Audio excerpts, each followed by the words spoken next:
jackpot, like 3 interviews in 4 months? You have arrived. I mean, you're a star now. You're a full-fledged star. You're Shahrukhan now, and you can retire after this. Absolutely. Are you tired of talking about yourself? About myself, normally people don't ask me too much about myself, but about the film, but they ask similar questions. You know, that is there a, maybe, so I'll let me ask the questions that you may ask so I don't have to answer them, okay? So if you're going to ask me, is there a concerted effort that you're moving towards a different kind of cinema, seeing the choices of your last 3 films, Dear Zindagi, Rais and Fan? No, it's coincidental. So, as you're maturing, are you planning to do other roles, different kind of roles which are character driven and stuff like that? No. I think the younger girls are still finding me nice, so I'll be encouraged and keep doing roles with the younger girls. How do you see, with the advent of these actors shifting over to Hollywood, do you have any plans to do the same? And do you think Indian cinema can go across and make its mark, like because of these 2 young ladies who've done it? And the 4th one is, in Rais, you're back to a dark character. It's a space that you have done with Dar and Bazigar. How different is it from those 2 roles? And do you really enjoy being the bad guy? Okay, and if I promise not to ask you any of these? Then you are a superstar. Then I'm truly a superstar. Then you're truly arrived, you are it. This is it.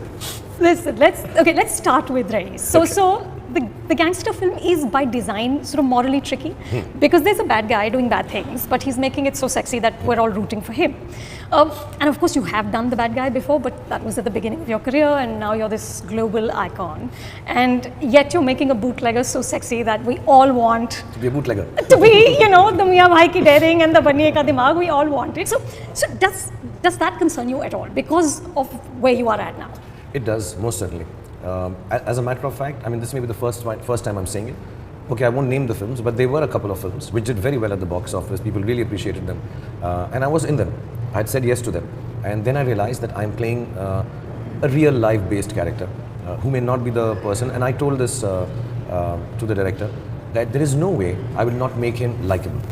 And I just feel that person should not be liked. I think, you know, it's not something that I should sell to the people. It's okay being him, or a film is being made about him or a couple of other people, and I should glorify it. So I left the film last minute. And it was a very clear-cut decision in my head that I know I will make it attractive. I'm not showing off, but the way it was written, bad guys can be very attractive. And I'm honestly saying this, I'm not showing off, but I have a penchant for bad guys. I can make them very attractive, somehow. Because I think they both, the extremely good guy and the extremely bad guy, both have something in common, that is obsessiveness. You have to be possessed and obsessive to be really a devta, and you have to be possessed and obsessive to be really a darinda. And I think I understand that space as an actor, by my upbringing, whatever. So I have let go of that.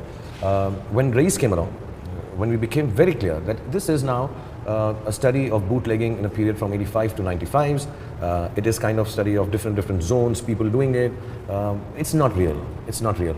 Having said that, because it's not real, I'm okay doing it. He's now fictional completely. When you say fictional, meaning over the top, stylized? No, it's not as stylized as Don. Don is really, you know, James Bond gone rogue. Sure. You know, so yeah. I mean that's it's cartoonish. Yeah, I mean, he's really sweet. Yeah. I think I should not say this. Maybe he's really mean. He kills people also. But this guy is strangely in a realistic world. I think some of the pieces that have been, you know, when they've done research, the method of bypassing law and his competitors are very interesting and real. Intriguing, at least to me, because maybe I'm too urban a person. I don't know this is how it happens, so it's very intriguing to me. That being real, so it's not over the top that you jump from a flying plane and you know, that you'll be cool. He gets hurt, he's disturbed, and his problems are quite real.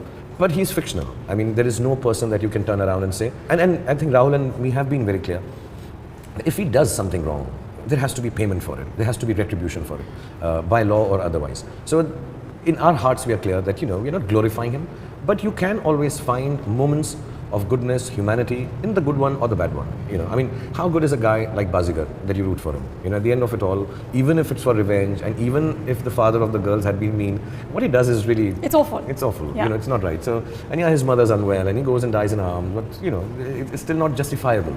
But you kind of root for him, because at the end of it all, I think the audience will realize, even with Rais, and with Don, and with Bazigar, there is no existence of these people. And in today's time and age, even more. Why are you glorifying bad things? And yeah, I've told by my actresses friends also sometimes, just play the good guy now. You're a nice person. Why do you do all this? I enjoy it as an actor, to be honest, and I have no qualms saying that. It's interesting, you know, to just go completely, and they have more layers, and they have more layers because we know so less about the bad part of the world, because I think the majority of the world is good. But there is a minority in the world which is really bad. What goes in the mind of those people is very interesting for me. But Shark, you said in an interview with GQ magazine that